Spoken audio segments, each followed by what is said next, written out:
soalan adab, Irham. Kalau kau cikgu bercakap, kau perlu hormat. Saya tak faham apa cikgu. Kalau tak faham, belajar. Ilmu bukan datang sendiri. Keluar.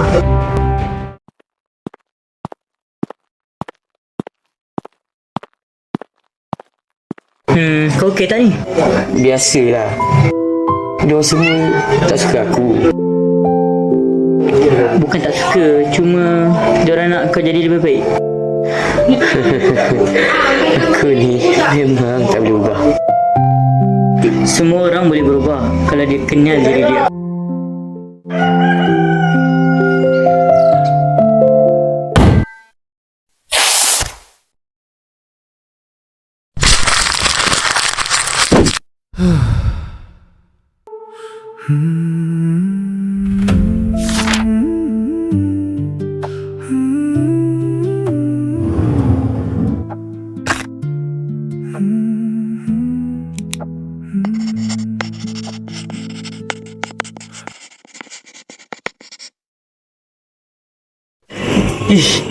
Kalau macam ni, memang gagal lah ujian akhir nanti. Aku pergi je lah makan dulu.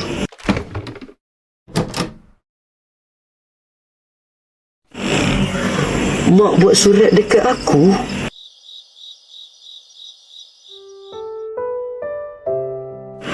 Mungkin apa yang Fahim kata tu betul lah.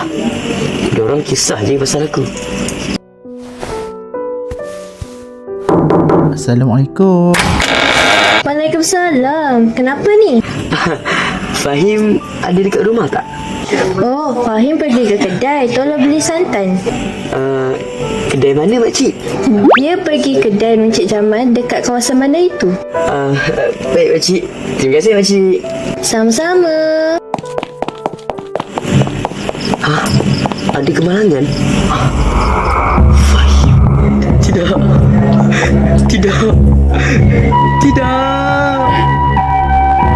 Fahim, aku dah berjaya dah sekarang.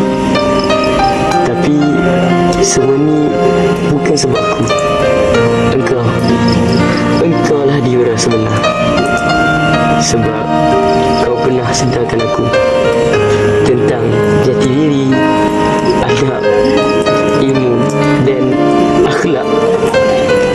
Kalau bukan sebab nasihat kau, mungkin sekarang aku masih hanyut tanpa hala tuju. Terima kasih Fahim, kerana pernah jadi sahabat terbaik.